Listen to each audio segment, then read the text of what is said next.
만약 이재명 도지사가 형님을 강제진단 조치 안 했으면 어땠을까 생각해봤는데 역시 그래도 기소했을 것 같습니다. 똥파리들이 직무유기로 고발했을 거고 그러면 거기에 구설을 맞춰 그 적폐검사는 또 다른 기소를 했을 것입니다. 이재명에 대한 탄압은 아마도 처음부터 그가 투명하고 솔직하게 적폐 언론 조선일보 첩결과 삼성 같은 재벌의 체제 해체를 주장했기 때문에 그들은 적폐 세력들이 갖가지 음모와 모략 작업을 한 것일 테지요. 여기서 재벌 체제 해체란 부당한 지배력으로 그룹을 장악하고 세습하는 행태를 타파하고 소유와 경영을 분리한다는 개념입니다. 그렇기에 지금의 이재명 지사에 대한 탄압은 예견된 일이고 정치인 이재명이 극복해 나가야 할 부분입니다. 그 검사가 자기는 검사로서 할 일을 할 뿐이라고 했던 거예요. 타인에게 위해를 가할 정신질환이 의심되는 환자를 치료하기 위한 강제 입원, 강제 진단을 말하는 것인데 그 조치를 한 사람을 직권남용으로 기소하는 것이 검사가 해야 할 일이라고 씹으린 것입니까? 기가 막힙니다. 최근에 진주 방화 살인사건으로 뭔가 뜨끔했을 것이라 생각했더만 그것도 오산이었습니다. 눈에 뵈는 것도 귀에 들리는 것도 없어요. 그 검사는. 오로지 이재명에게서 도지사 자리를 떼놓는 게 목적입니다. 공수처가 빨리 세워져서 1호로 이 적폐검사부터 수사해야 할 것 같습니다. 앵커 브리핑이었습니다. 이 해방론 치과원장 김영환이 지난 6.13 경선 후보자 토론에서 정책에 대해서 뭐라고 나불거렸는지 한번 드러나 봅시다. 돈이 없어서 진료를 받지 못하는 그런 사람이 있어서는 안 되겠습니다. 그동안 우리의 진료는 선불제 진료를 해왔습니다. 수술을 받거나 입원을 했을 때 돈이 없으면 수술을 받을 수 없고 퇴원을 할 수 없는 그런 처지였습니다.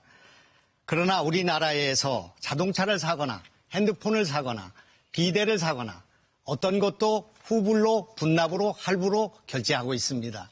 따라서 병원의 진료를 먼저 받고 그리고 후에 결제하는 그 방식을 우리가 도입해야 된다. 이것을 주장하고 있습니다. 저는 치과의사입니다.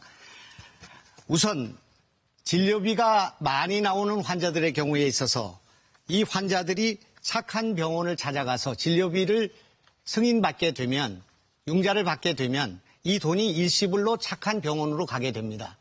여기에 들어가는 수수료와 이자는 착한 병원이 물게 됩니다. 그렇게 해서 선진료를 받고 그리고 이것을 분납으로 후불로 할부로 내게 하는 그런 제도를 만들어야 된다고 생각하고 이 착한 병원의 재원을 착한 병원과 착한 은행의 재원을 착한 병원과 그리고 경기도와 그리고 착한 우리 예금주들에 의해서 만들어지면 이것을 후불제로 할 수 있다고 생각합니다. 그래서 이러한 제도를 만들게 되면 그동안 의료보험에서 받았던 혜택보다도 더 많은 혜택을 우리는 받게 될 것이고 가난하고 노약자들 그리고 장애인을 포함한 사회적 약자들이 의료사각지대에서 벗어날 수 있다 이렇게 생각합니다. 이것이 진행되면 경기도로 이사를 오게 될 것이고 전국의 모든 지자체에서 이것을 받아들이게 될 것입니다. 아마 세계적으로도 이런 후불제 병원이 전반화 보편화되지 않을까 이렇게 생각합니다. 김영환이 응급의료비 대불 제도를 벤치마킹한 것 같은데요. 잠시 이 제도에 대해서 알아봅시다. 이 제도는 당장 돈이 없어서 진료를 받지 못하는 일을 막기 위해서 국가가 의료 응급비를 대신 내주고 나중에 환자가 국가에 상환하는 제도입니다. 응급진료 후불 제도를 이용하면 국가가 먼저 내준 병원비를 12개월로 분할 상환하면 된다고 합니다. 대불제도 신청 방법은 응급실 창구 직원에게 환자의 신분을 알려주고 응급의료비 대불제도를 이용하겠다고 얘기하면 병원에 준비된 의료비 미납 확인서를 작성하면 된답니다. 반면 환자의 대불 신청을 받은 의료기관은 건강보험심사평가원에 제출해야 되는 서류가 많고 심사 절차도 까다로워서 일부 병원은 이 제도를 꺼리기도 한답니다. 만약 병원이 응급진료 후불 제도를 거부할 경우 건강보험심사평가원의 의료급여관리부 이 번호고요. 건강세상 네트워크 이 번호로 연락해서 도움 청하면 담당자가 병원에 진료를 받을 수 있도록 조치해 준답니다. 참고하시면 좋겠고요. 환자 또는 대납 의무자가 비용을 상환하지 않으면 건강보험심사평가원이 재산 상황 등을 파악해 상환 소송을 제기한다고 하네요. 큰돈이 들어가는 수술비 같은 경우 상환 능력이 거의 안되는 빈곤층의 수술비는 후불로 미룬다고 해결될 게 아니죠.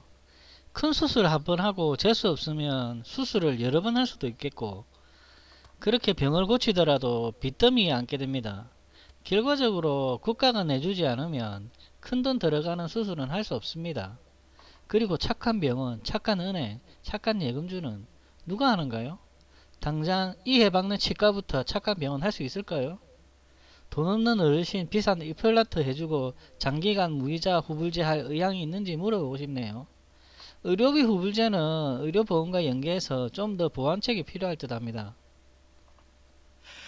제가 아까 말씀을 드렸지만 비핵화가 완전히 진행되는 그런 상황이 된다면 우리는 나만의 북한공단을 만들어야 된다는 것을 소신으로 갖고 있습니다.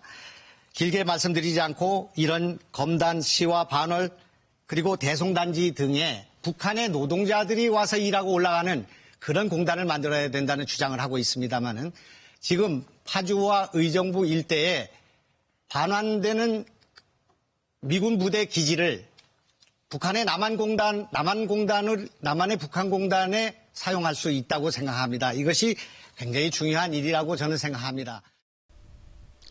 북한에 남한공장을 세우는 게 아니고 남한의 북한공장? 이게 현실적으로 가능합니까?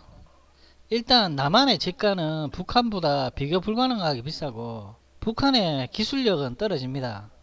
기술력이 받쳐주지 않으니 제품 단가는 최대한 낮춰야 되지요. 당장 상식적으로 생각해봐도 무슨 속셈인지 알 수가 없습니다. 또한 북한 노동자가 근무하러 남한에 내려왔다가 그대로 탈북할 수도 있는데 북한 정권에서 그걸 허용할 수 있을까요? 또한 경기 남부의 일산의 블록체인 기술, 부천의 빅데이터, 광명시흥 안산의 로보틱스, 수원 성남의 인공지능, 안양의 IoT, 용인의 메디칼 클러스터, 이천의 AI와 같은 경기 남부, 한강 남쪽의 펜드럼처럼 거기까지만 하겠습니다. 정리해 주십시오. 네네. 네, 김영환 후보의 경기 남부 테크노밸리는 기존에 하고 있는 게 있는데 더 크게 확대한다는 뜻일까요? 치과의사답게 치아에 대해서만 잘 아는 사람 같네요. 준비된 정책이란 것도 심각하게 고민한 흔적이 보이지 않고 무성의합니다. 김영환이 대놓고 이재명을 흠집내려고 온 걸로 보여서 정책은 귀에 들리지도 않았지만 감정 빼고 편견 빼고 객관적으로 정치인으로서 평가를 해봐도 허접하기 짝이 없습니다. 사선 의원의 장관까지 어떻게 했는지 이해가 안 가는군요. 오늘 경찰이 이 지사님에게 1년 6개월에 벌금 600만원 구형했다지요. 직권남용 혐의로 징역형을.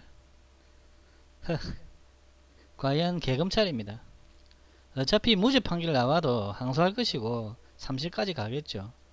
끝까지 응원하면서 지켜봅시다. 이상 빈스 영상이었습니다.